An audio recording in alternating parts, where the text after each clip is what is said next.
Welcome to Between Two Wise Trees, episode 3. Today we've got a couple of, I think, more underground. We're today about 2011's Shame, directed by Steve McQueen, and Hard Boiled, a 1992 action flick by John Woo. And so I'd not seen either of these films before. I think it was your first time watching Hard Boiled, but I know you've seen Shame, correct? Yeah, I saw Shame twice. Then, yeah, first time for Hard Boiled. Yeah, and I think we'll start with Hard Boiled because I think we'll have a lot more to say about Shame because there's a lot going on in that movie. And Yeah. also a bit of a content warning on that one because it's into some pretty heavy topics. And we will probably be going over them. That's your warning there. Um, but yeah, we'll start with Hard Boiled here. So, have you seen anything else by John Woo? I saw Face Off. Oh yeah, the Nick Cage movie. Sounds Yeah. pretty interesting, pretty funny, but um, yeah, no, this is my first one by him, and it's just really the main reason I even wanted to ever watch this was because, well, obviously I saw the poster on Letterboxd and I just thought it went hard, obviously. So Mhm. there was that, but other than that, I just heard from a lot of people that it was kind of like this underrated masterpiece of kind of like this action film, and so that Mhm. I mean just got me interested in it anyway. So yeah, I was already pretty interested in seeing it. So after watching it, I actually just found there was a pretty good upload of it on YouTube, so I just watched it there. Um, but I know you got the Blu-ray copy on sloppy second sales, right? Oh yeah, yeah. That it worked surprisingly well. I was impressed. Yeah, their quality is very hit or miss, Hmm. but yeah, good to hear that you had a good experience with that one. Um, Yeah. So getting into it here, this movie, I feel like I understand the praise for it being like this kind of underrated masterpiece of for this Chinese action film. And I Mhm. thought it was really good. I thought it felt like they were doing a. I don't know what the budget was. I should have looked.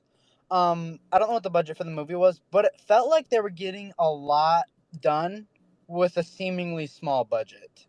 That's the vibe I was getting from it, at least. Really. Yeah, well, at least that's what I kind of thought. Like going in, I didn't think that it was gonna be like a super high budget action film. It's Hmm. 1992. John Woo. I don't know if he had like a bunch of legacy films before this. So I guess I just am not privy on that knowledge. But either way, I went into it with that kind of expectation, and it was a lot. I feel like it was a lot. Um, a bigger. It was a much bigger scope than I expected for this movie, and I appreciated that element about it. But I think probably the most glaring issue with this film for me is I just feel like the pacing is bad for this movie. Um, Really. yeah, no, I really just think it doesn't flow very well. Like, I want to stress, I really enjoyed it. I ended up giving it an 8 out of 10. I might drop that a little bit. I feel like it's still a little bit high for me. Hmm. Um, but like just getting into the film, it feels like it's just a little bit jumbled up. Like, so the film starts off right away with just guns blazing. Like there's no time to think. Like I had a hard time understanding what was going on in the first act, and I didn't understand what had even happened during that first shootout until like the halfway point of the film, because Tequila's partner gets shot like by him on accident. Uh, Hmm. and like that's like the whole linchpin of the movie. His whole motivation is because of that moment, and it's also where a Hmm. lot of the conflict with him and the other parts of the crew the police force come from. Like him and like the captain and stuff. They have like a they're always butting heads because of this incident, and I didn't even realize what had happened for like half of the movie because I didn't know who the guy was because it went so quick. Um, Hmm. so right off the bat, it was just like not a bad impression. Just I didn't know what to think because it was going at a breakneck pace. so I didn't understand Mhm. what was happening there. And then that also might just be because it's a foreign film. It might be a little harder to follow when you're reading subtitles at the same time. Um, but it Mhm. was something I thought was worth mentioning. Um, after that, then there's the whole second act is mostly exposition-y. There's still action in that the whole middle part of the movie, but it's really just them kind of wandering around the city and trying to find out who the gang leader is and stuff like that. And we get some more information on like the undercover cop who amazingly his name is Alan, which I think is great. Uh, but um I just feel like it went from really really fast to really a lot slower, and then the rest of the movie is just action. So I just feel like it just wasn't the story and plot main plot points should have been more thoroughly exasperated to the audience. Like they should have, I think, movie slower and then built up to that first action scene on in like the thirds. um, and then made his partner's death a bigger deal. So then for the rest of the movie, I would have felt a little bit more motivated in following Tequila's character. I feel like. Um, Again, this is just my experience, of course, and I'll shut up here in a sec. But I just wanted to get all my main points out here first. Um, so yeah, I just feel like that should have been those main points should have been hammered home better. But then the whole last act is really great though. Like I absolutely loved the whole hospital action scene is really fun. Uh, it's really just that's what I meant kind of by like the budget thing. Like I feel like they did a lot in that scene, that whole act. I mean, just like Mhm. creating this whole like underground bunker where they have all the arms and their weapons and stuff they're selling. I feel like they did a lot of cool stuff there, and they really go hard with the action too. Like just there's just so much detail in that whole like that whole part of the movie because they're trying to fit that felt like an instance of them trying to fit plot into the action rather than action being a result of the plot, which I think is not good. I don't think is good writing, but it does make for a fun movie. So that's Mhm. basically where I'm at on it as of right now. That's kind of just my main thoughts overall. My main problem with it, just the pacing. But what were some things about it that you liked and or didn't like? Oh, yeah, I think on Letterboxd I gave it a lower score than you did, but at the same time, from how you're describing, almost feel like I almost enjoyed it more because I really enjoyed the story. Like I was able to keep up with everything for the most part. The story also reminds me a lot of The Departed, or also Infernal Affairs. It reminds me of those movies with you get sort of a view of an undercover cop, then you also get the side of the story of a cop who's not undercover and just a cop, but does a lot of really shady things. Yeah, yeah. And I don't know, it was pretty investing for me to watch, but my main complaints boil down to just like some of the editing. That was my main thing, is Yeah, there that really pissed me I off. did notice it. I didn't notice it a ton, probably not as much as you do because you watch more movies than me and you probably notice more elements of that. But I Mhm. noticed some elements, some parts of the movie where they made just odd choices. Like Yeah. they used this weird slow-mo like shot multiple times, and I'm like, why are we using this shot? Like it didn't make sense like in any way. No matter how you look at it, it didn't make sense to use that cut or to make Mhm. that edit. But I kind of understand where you're coming from. There's definitely parts about the editing that I can see being a problem.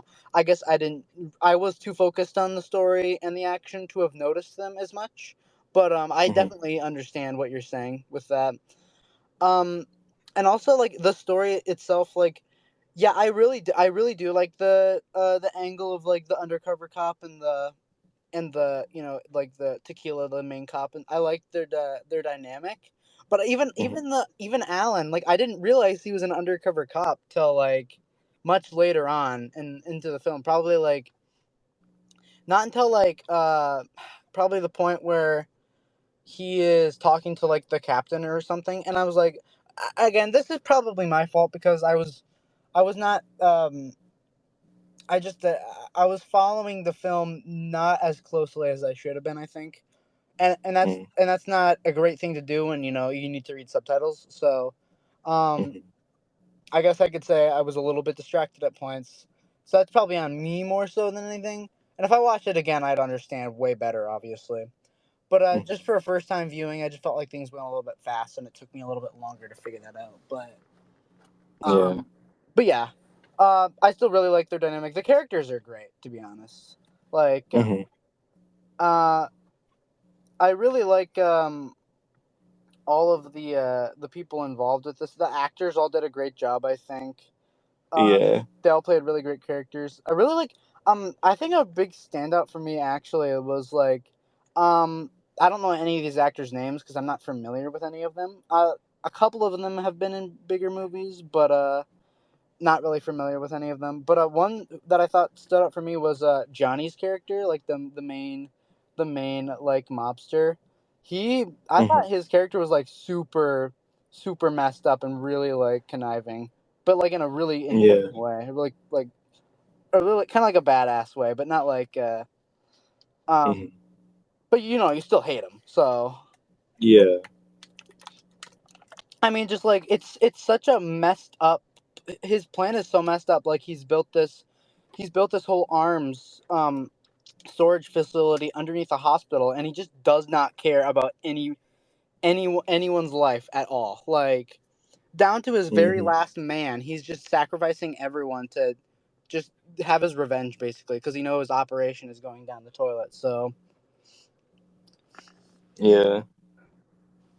yeah, another like even I'll bring this up a little bit more in a sec, but like even um like even other like members of his gang have like some humanity in them, like um freaking Mad Dog, which I'll talk about Mad Dog, which I think is hilarious. But Mad Dog is really Mhm. cool, by the way. But even him, he Yeah. has this he has this like morality code to him where he'll work for this this horrible guy to as his job, but he won't put innocent people in harm's way, and that's what and ultimately Mhm. and becomes his downfall because Johnny's a, Mhm. double good for nothing mobster. So but yeah. So I just really like the dynamic there of making like even earlier in the movie there's like Uncle Tio, and even him he kind of seems to care for Alan and stuff, and like he cares for the the people he surrounds himself with compared to Johnny who just does not care. Yeah. So yeah, I like that dynamic. I think his character is kind of underrated to be honest throughout the movie. Also, he has a his death is also awesome at the end of the movie. So Yeah. it's a little bit of a goofy effect, but for like an older kind of cheesy action film from the 90s, it's kind of funny to watch. It's kind of fun. Yeah. I thought his death was great, honestly. All right. Is there anything else about it that like particularly stood out to you? Uh, God, I mean, I love the entire third act for one, but there's this one take in the third act that went so hard. Like the camera just kept on rolling and rolling. I was like, dude, the amount of coordination they would need to pull something like that off was just insane. Yeah, That was I noticed a couple scenes that were kind of like that. Which one are you talking about in particular? If you can specify. well, it's this one where the undercover guy, Tony Leung, and just the main cop guy, Chow Yun Fat, I believe. They were Yeah. just they went from one floor to another floor, and the whole thing, and they're like, shooting up all the bad guys and exploding stuff, and the whole thing was done in one take, and it looked incredible. Yeah, I think I know what you're talking about. Is it when the undercover cop like accidentally shoots the other one of the other cops? Yeah, And yeah, yeah, they kind of have an exchange in the elevator about like yeah, when Tequila shot his partner towards the start of the movie. I think that's what I kind of mean by them in the third act kind of kind of putting the story and the plot into the action instead of putting the action into the story. Hmm. Yeah, I think there were some amazingly shot scenes in that third act that just like, and like when they're fighting Mad Dog too together, like just like, and then the fires start erupting all over the place. It's really cool. Like Yeah.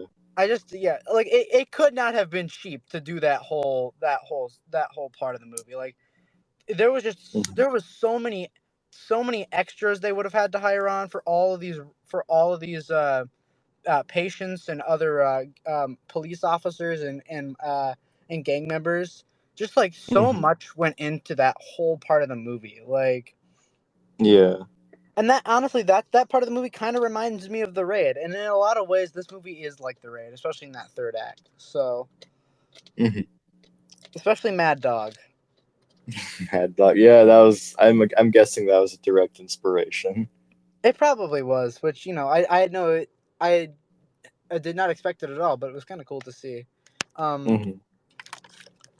just like this this like this Japanese or Chinese, excuse me, like mobster, like just kicking everybody's ass, and he just like he just single handedly too. Even like the main protagonist, he can duel them because he's just that awesome, I guess.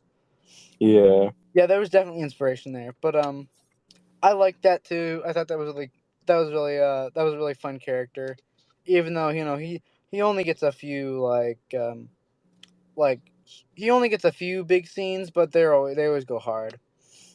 Hmm. Um, another part of oh, there's a scene. I'm trying to think now.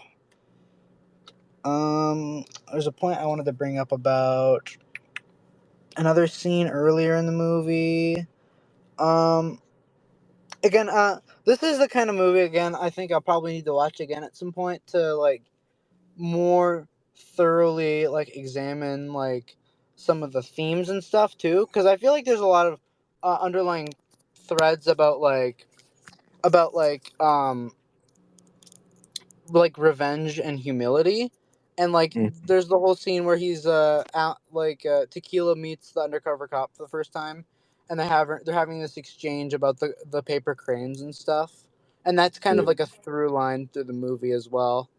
um which I kind of like the symbolism there, like with different with him and different things. Like there's the obviously there's the paper crane which he uses to signal Tequila later in the movie, but also like the white rose to to signal them to evacuate the building to Tequila's like a wife or whatever. um Hmm. so yeah, I really like what they did, that how they used those symbols throughout the movie. But yeah, there was yeah, I think obviously the main draw of this movie is like the action. It's just a lot of action, and I think it's well done for the most part. It's Hmm. pretty much all well done. Um, Yeah. is there anything else that really sticks out to you like through the filmmaking? Cause that comes to mind. Um, I mean, like, I think it's a really well shot movie for one. Like, I've there's not a lot of shots that look really bad to me, and the action is all really well coordinated to me. I like how chaotic it is. There's so much energy to it as well. But yeah, again, it's just these a lot of the editing decisions, like the use of freeze frames and also slowing down footage that wasn't originally shot in slow motion, or speeding, or sometimes and as much as I love that one take in the third act, one thing that really bothered me was that they chose to slow down some of the footage for some reason, or then they would Yeah. also speed it up, and I was like, you could have just kept it the same speed, and it would have looked better. But yeah, it's just a lot of the editing stuff. But for the most part, I really did connect with it. And hmm I'll give it another watch and see if the editing bothers me on the second watch. Well, I think a big reason for that editing is that it was just a product of the time. I feel like a Hmm. lot of action movies in the '90s had editing like that, Yeah. where they just had weird edits like that all the time, just to over dramatize things. Even though 2020 vision lens, it just doesn't. Those edits just don't make sense. And like Hmm. obviously, our technology has improved so much as well that those edits just seem trivial to us at this point. Yeah. Um, so yeah, I understand why those would get in the way. I just wasn't paying attention to them as much, I think. But I definitely recognized them in the movie, and I definitely think that they were unnecessary. Um, Yeah. but yeah, overall, just it's a good movie. I think I understand why people love it. I hope it gets a Criterion release because that would be awesome.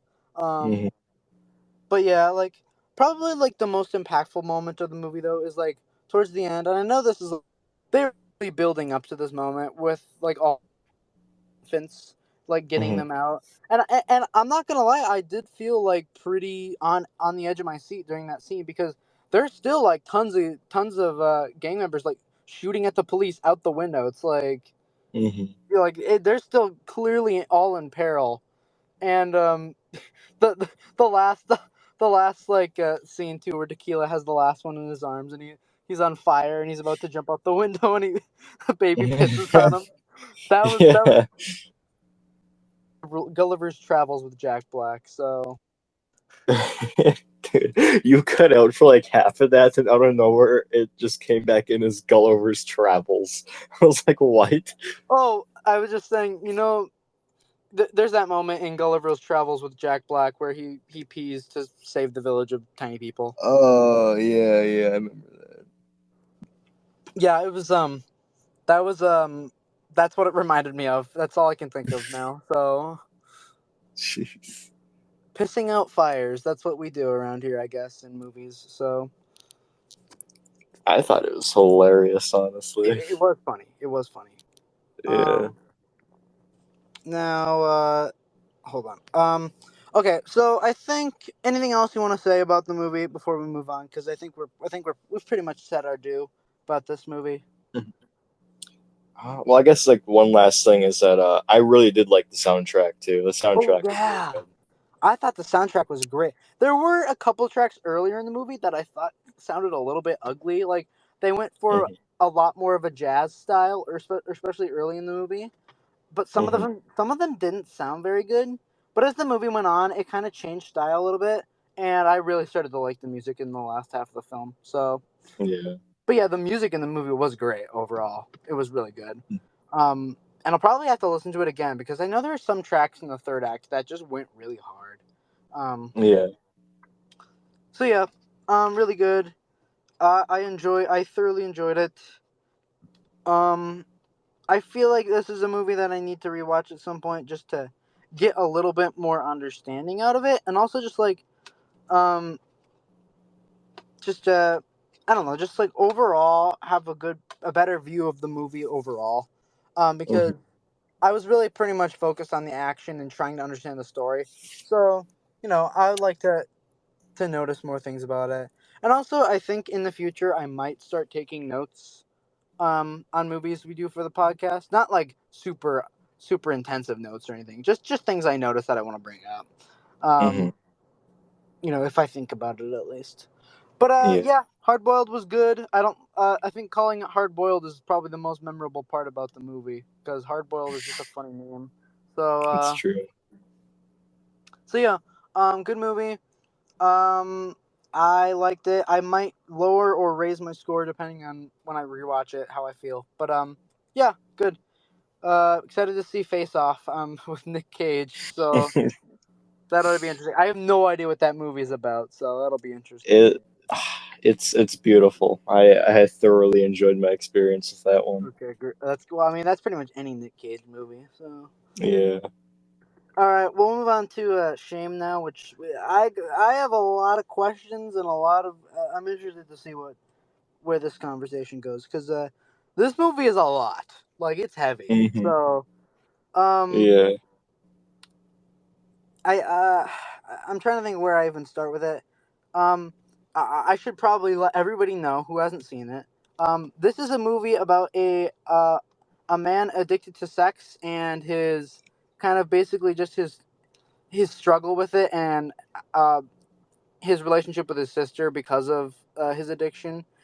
And it's just hard to watch. Like in most movies where there is a sex scene or there a sex is a part of the plot or anything like that, for the most part, I don't mind it as long as it's not like just purely exploitative. Like in Old Boy, for instance, that point really drives home like the point of the plot, and it really makes it makes everything make sense towards the end of the movie, and it makes sense in that movie. So when I watched Shame, I was worried it was just going to be about the sex and they weren't going to do anything interesting with it, but that is not the case at all.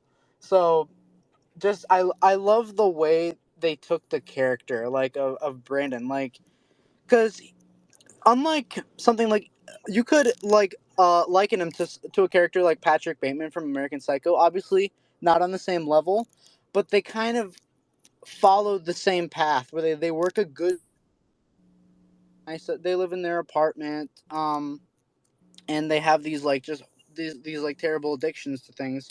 The difference is obviously Brandon is actually portrayed as like a real person with and who actually like is he's not just like some monster.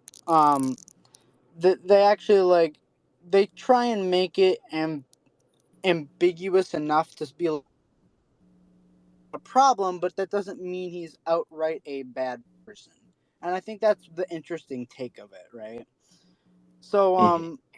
so watching it was really difficult because there's just a lot of just very graphic, gratuitous scenes, and I'm not a big fan of actually just like straight up watching sex in movies.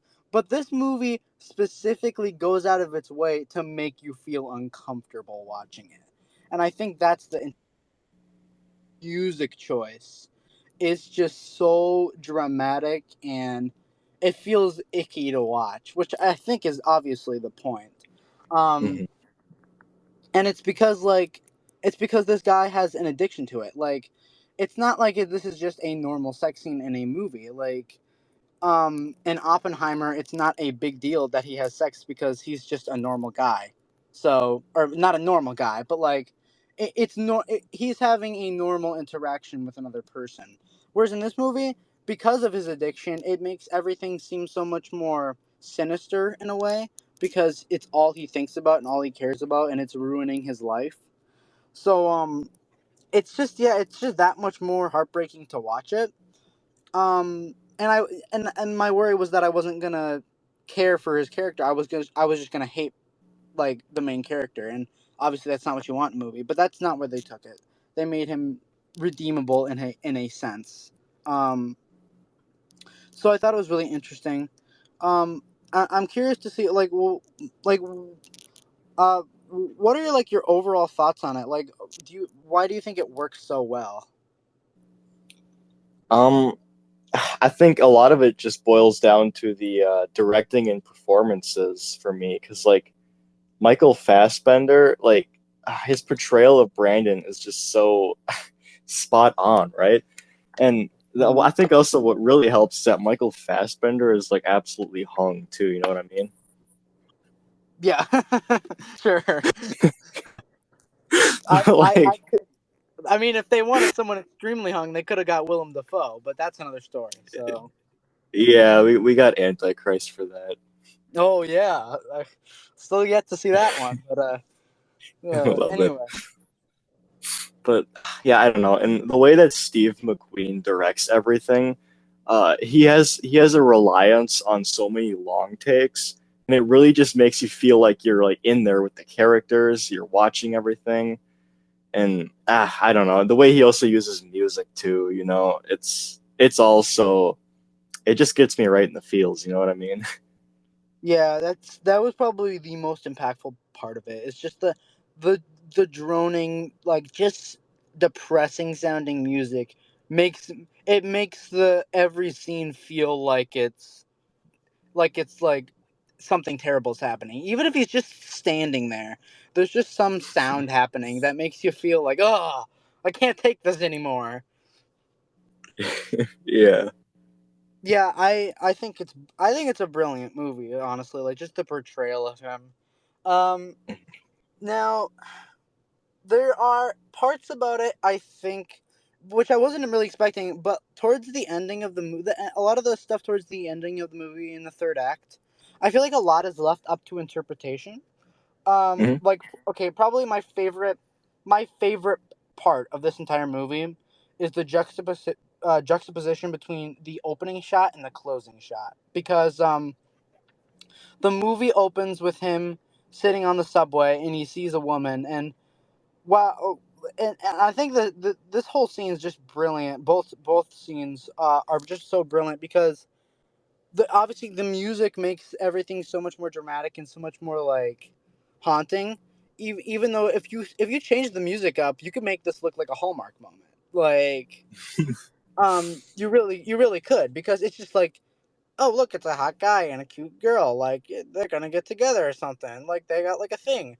But because you Hmm. know what his ultimate goal is, what his problem is, it makes it so much more sinister. And you go into the movie expecting that, so and the music makes it clear as well. But just like,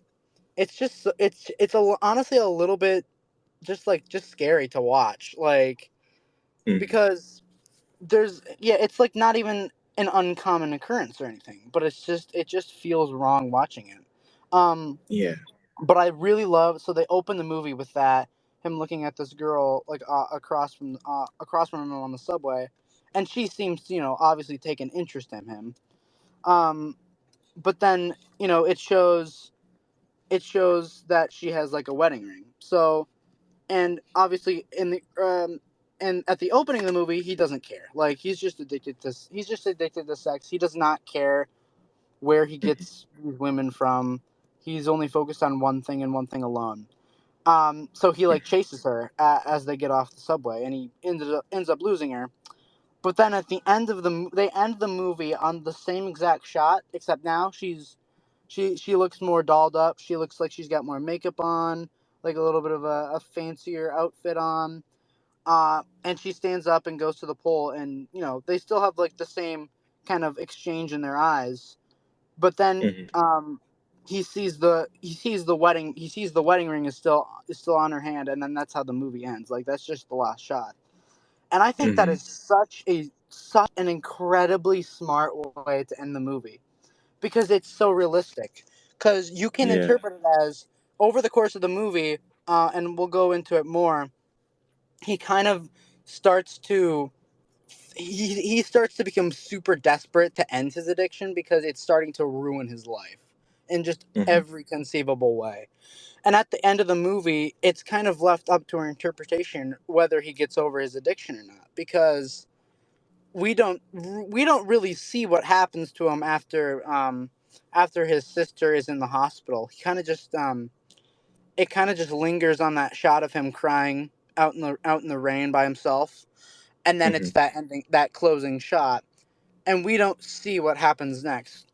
And that's what makes it so realistic and so powerful, is because in a real world situation, this could go either way. He could reform himself, he could become a better person, he could learn to respect people and build good relationships, because he makes it clear that he's not good at that. Um, Hmm. or he could just fall right back into his addiction and continue living his life the way he always has, because a lot of people would. So that's what I just think is so brilliant about it, is that it is a fictional story that it is completely plausible in every way. And yeah, that's what just makes it um so melancholy to watch. Hmm. Bold. So yeah, overall, I really enjoyed it. I thought it was crazy good, amazingly well shot. The score was incredible. The ad performances are great. Um, Now I guess we a little bit more of the meat here, because there's more going on. Especially the Hmm. probably my biggest question, and I wanted to ask you, because I know you probably have your interpretation of this.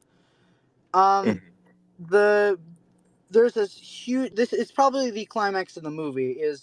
There's this there's this whole he has a whole emotional breakdown at his sister, which her name is just Sissy, right? Is that her actual name, right? Yeah, that's your name. Yeah. Okay. He kind of freaks out at Sissy, because over the course of the movie they keep having these run-ins with, it's weird because at first, like, they don't seem to have like a very normal, sibling relationship. It seems like they're closer because of, Hmm. or they have some sort of, shared trauma in a way for some reason that we don't see, which I think is, Hmm. good up to interpretation of us. Um, but after they have a down in front of her and just kind of yells at her and storms off. There's this whole well shot and edited scene where he's just kind of going out and just kind of blowing off everything. Like, he's just trying to start to redeem himself to get over his addiction. He throws out all of his pornography and stuff. But then he after he blows up at his sister, he kind of just breaks down. He goes out and just does every abhorrent thing he can think of. Like he even does it in front of, like, when he's in the bar. He just straight starts just harassing this lady, and his her boyfriend comes over and smacks the shit out of him. Like, he just does Hmm. not care. Like, he's hit rock bottom. He just wants to just fall deeper into what he knows.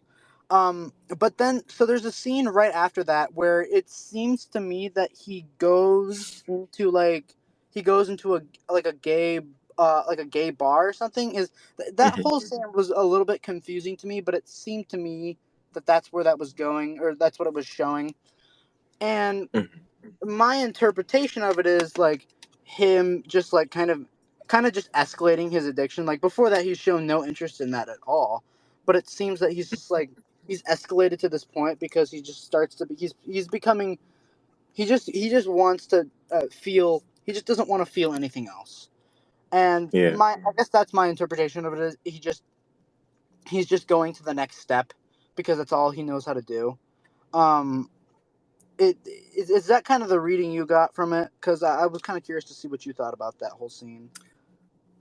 Yeah, that's again, it's like him just trying to fulfill this feeling that just a lot of that um his addiction is just him trying to fill that. And basically what it's showing is that like that's what addiction will do to us at some point. Like we get addicted to something, and when that particular like exact thing isn't there, we'll go to something that's really close to it, or out of desperation, right? So the Hmm. way I see it, it was just him really desperate, and that's why he did it. Yeah. Um, that makes sense. And again, I just love how all the parts of that are intercut as well. So it keeps switching between different things that he does in that night. Um, so yeah, that whole Hmm. scene is it's so powerful and so hard to watch, and yeah, it's crazy. Like, yeah. Yeah. This is not a movie for everybody, for sure. But I think if you're open to the idea, this is just like a really great film to get his message across. Like, um, and so then after that, obviously, like he okay. This is another thing that I thought was interesting. So he's on the subway going back to his apartment, basically. I think, and I think it's at this point where the subway is stopped because someone has jumped onto the tracks, essentially, right? That's what happened, right?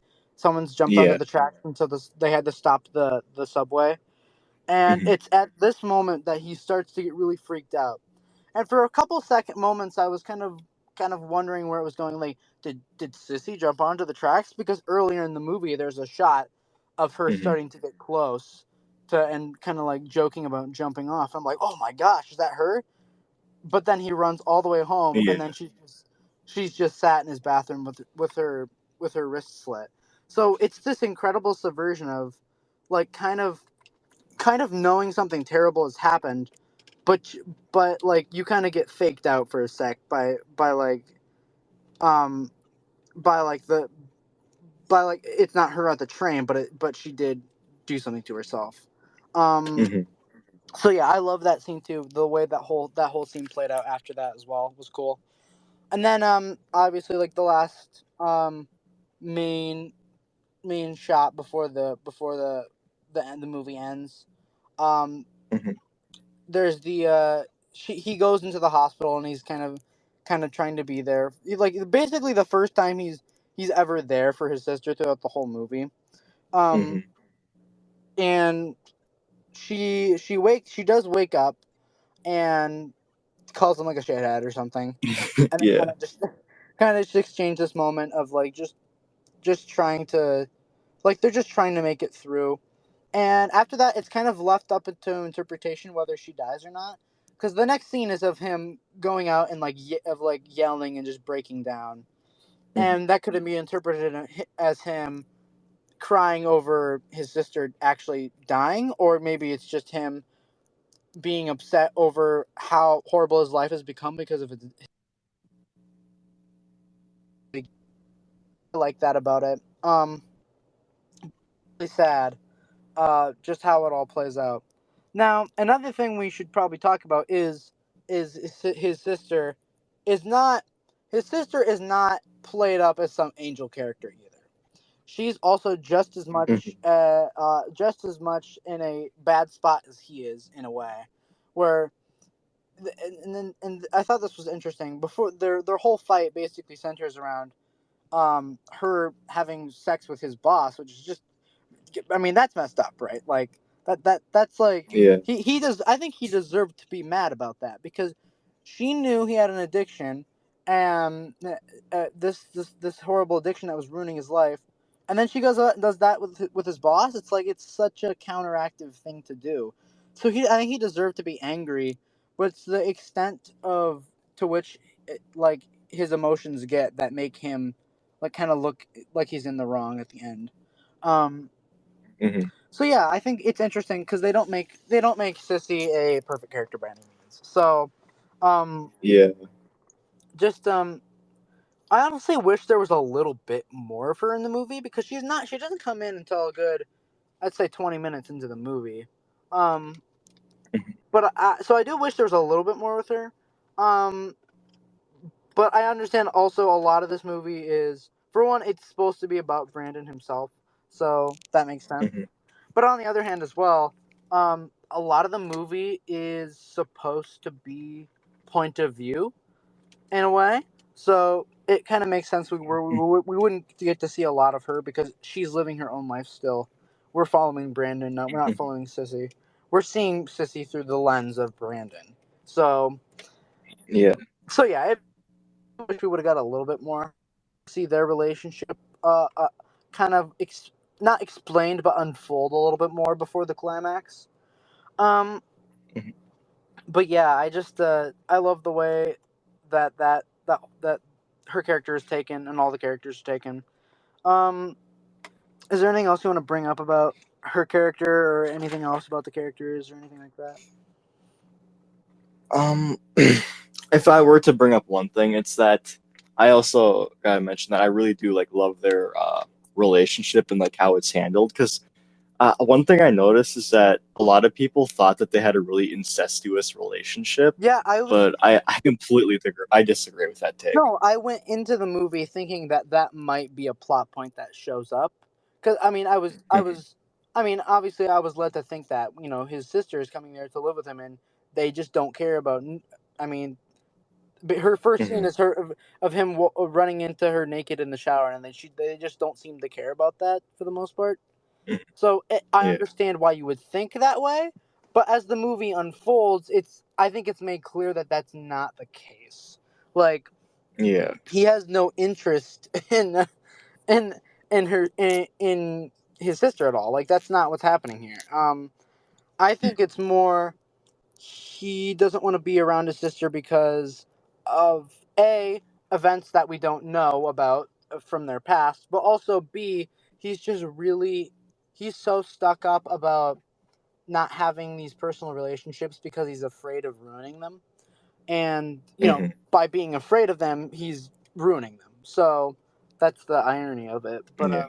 But yeah, I don't think that incest is has anything to do with the movie with their relationship at all, personally. Hmm. Yeah. Same.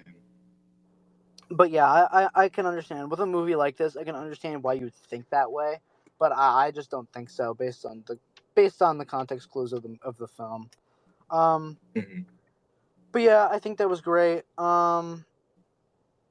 Also, other interesting thing is, um, after like before he decides that he wants to get over his addiction, he kind of he's like the main his main point before that, his main uh motivation before that point in the movie is he really wants to get to know like this secretary lady that works at the same office as him, and Mhm.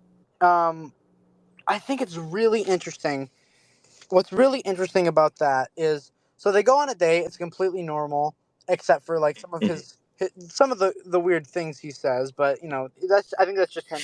I think that's just kind of his character, um, Yeah. explaining itself in a way through his answers Mhm. to her questions. Um, but then after that, they go on their not really second date where they go to the. They're just about, they're just about to start having sex. Like she does not seem loved by it at all, and then he just Mhm.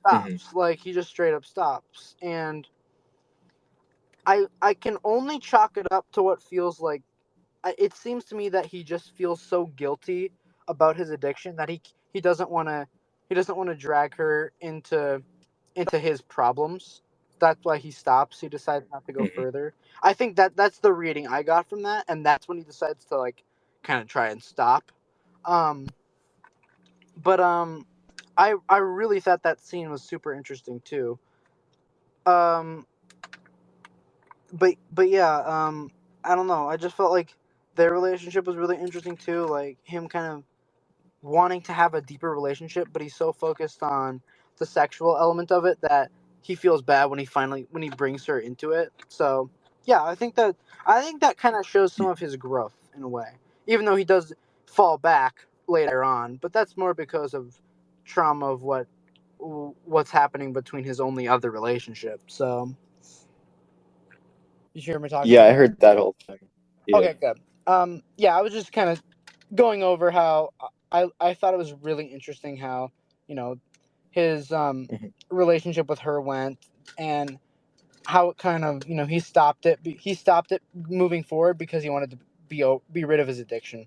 So I thought that was Mhm. interesting. But anyway, I was asking you before you cut out there. Do you know any other movies that like so strongly feature this really heavy portrayal of addiction? Train Spotting. Train Spotting? Oh yeah, that's Mhm. Danny Boyle, right? Yep. Yeah, I want to watch more Danny Boyle movies. I've only seen one of his lowest rated yesterday, but I actually like that movie. So Well, when did you watch again? yesterday, Oh yeah, yesterday. I thought you saw one of his lowest rated movies yesterday, as in like the day before. no, the movie yesterday. Yeah, my bad. Um, I like that movie personally, but funny off topic remark about that movie real quick. Do you see that some guy was trying to sue the makers of that movie, the publishers of that movie, because Anna De Armas shows up in a trailer for one of the movie for a trailer for that movie, and she's not in the movie. So he tried to sue for it over it. That's weird. I Like, yeah. who was it that tried to sue? Just some random I guy? don't know, just some guy who watched the movie and was really disappointed that Anna De Armas wasn't in it, so he sued them. Which is weird. It's weird that she would have been in a trailer for the movie. I haven't seen the trailer, but yeah, weird story. Um, but yeah, anyway, so anything else you want to bring up? You want to bring up about shame? I think we went over a lot of the big stuff. We didn't really go over earlier in the movie when he's like, oh, another scene. Actually, I do want to bring up that I think is really interesting. Um, Earlier in the movie, they kind of go over like how his computer has been taken into like the shop to be worked on or something, and obviously like Mhm. you kind of know where it's going with that. Like he even seems worried about it. Like even Yeah. though he's not outwardly showing it, he has to hide it. But you can tell he's worried about this, and eventually there's a scene where he gets it back and he gets called into his boss's office, and he kind of goes in there, and then it's just he just kind of at first he just kind of tells him, um I forget what they talk about first, something about just his sister or something. But then Hmm. before he tries to leave his boss's office, um he brings up all of the nasty stuff that they found on his computer, and he has Hmm. to off like he has to try and play it off. Oh, it's not my stuff. It wasn't me. So Yeah. that's just a really uncomfortable scene too, because the boss's kids are like on like a Zoom call over there too, and he just has to stand there awkwardly waiting for this horrible conversation to end. So yeah, that's a really uncomfortable scene too, that I thought was really Hmm. well done. Um, which, by the way, I gotta say, his boss is such a weird character in this movie. Like, he's like probably Yeah. the third, maybe like the third or fourth most important character. He's like one of the most important side characters in the movie, and really all he Hmm. does is hang. Like, why does he hang around with his coworker? Like, why is he hanging around with his employees so much? Like, are they friends for some reason? Like, why? I didn't understand that. Yeah, they have like a sort of really weird workplace relationship with each other, and it does extend to the what they do after work, and they all like to go out. And yeah, it's pretty common with a lot of those office workplaces, from my understanding. It's a pretty tightly knit group, at least I think. Yeah, no, I understand that, but I think that might be the most unrealistic part of the movie to me is. Mhm. And I think it's only because they are such because they think that they're good friends at least, and Mhm. they're after work friends. They go out and party and drink and stuff. But Mhm. in a normal situation, he would have been fired. Brandon would have been fired so fast for having anything on his work computer, uh, at least in this modern day. Um, from what I've heard, if they find anything gross like that, in any of your work stuff, you're basically fired in an instant. Like you don't get a say at all. Like they just murder you. So Yeah, I, well, that's the thing with the boss, though, is like he's clearly pretty good on really good terms with Brandon, so that's why he yeah, wasn't fired. yeah, obviously that's why he wasn't. And Mhm. honestly, like he's honestly he's much too dismissive of the whole situation. In fact, and Yeah. I just think it's because the boss is not he's not really a very good boss. Like, um, No. he's not good at his job. He goes out and parties after he. I mean, if you want, it's right there in the plot. Like, Hmm. he gets into the sexual relationship with his sister, and they have sex in Brandon's apartment. Like, that is that is like some god tier just absolute troll shit on Brandon, to be honest. And it's like Yeah. it's real. Like, if that actually happened to like somebody normal in real life, I would totally be like, oh, Brandon, you need to like tell these people off. Like, this is disgusting. This is horrible. You don't deserve this. But the Hmm. irony is that for Brandon, like, it's really hard for him, but also it's like he's kind of brought this on himself in a sense. Hmm. Maybe not that a specific event itself, but like he has no right to say anything about it because of his addiction. Yeah. So yeah, it's a little funny. His boss is a goofy character overall.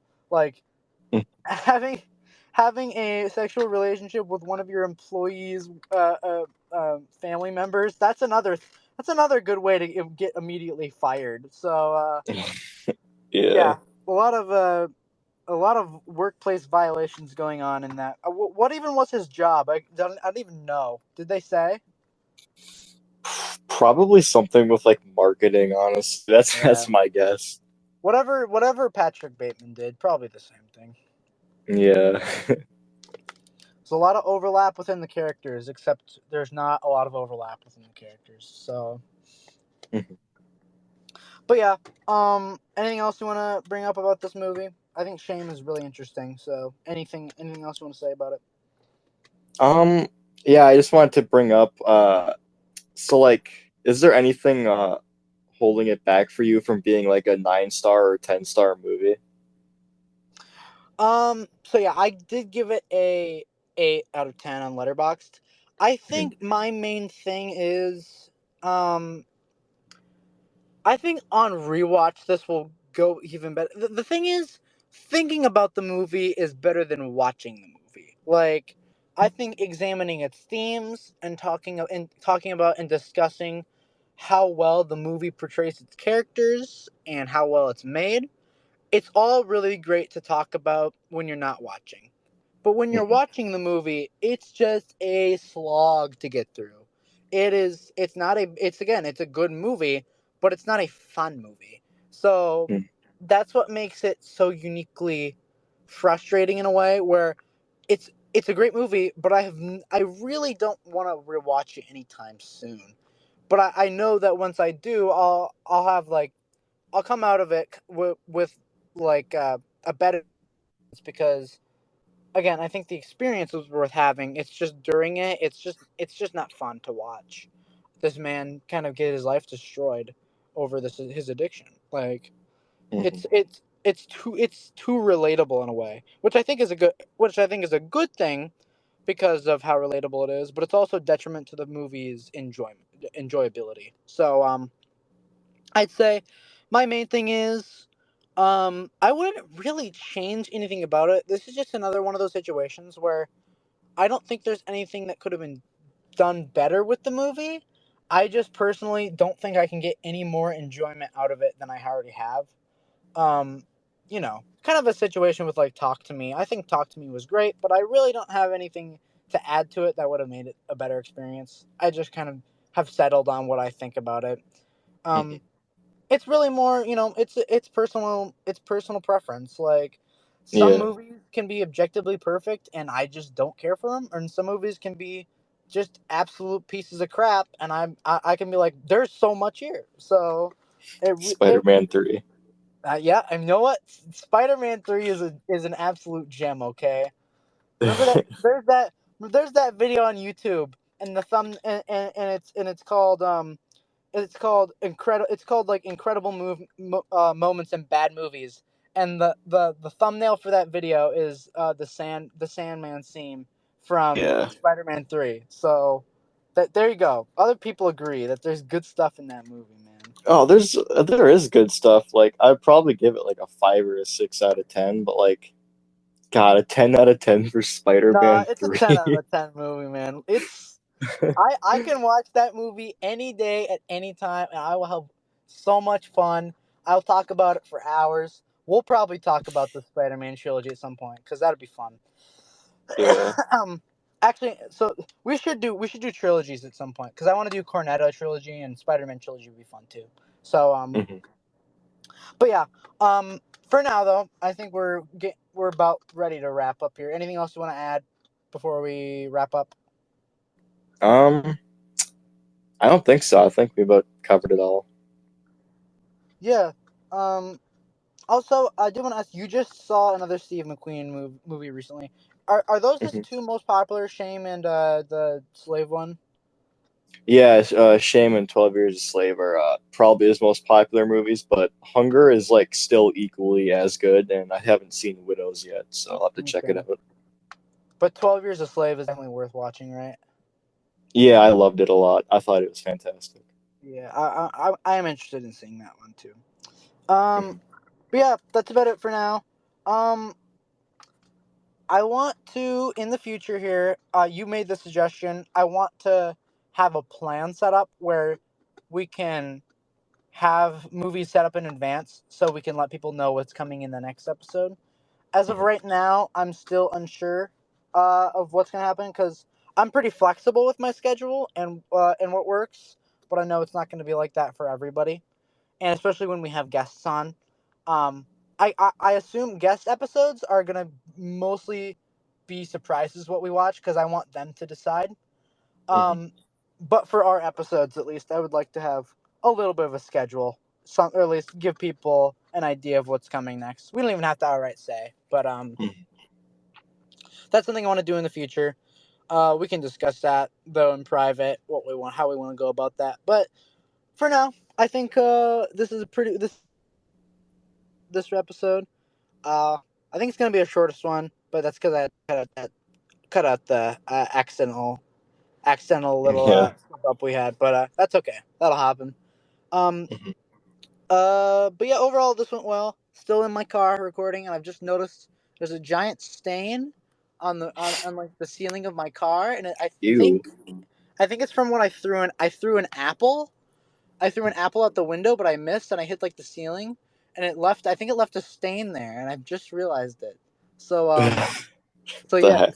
yeah, that happened. But yeah, it's a little bit stained, but I don't think anybody's gonna care unless they think it's blood, which it's not. So Okay.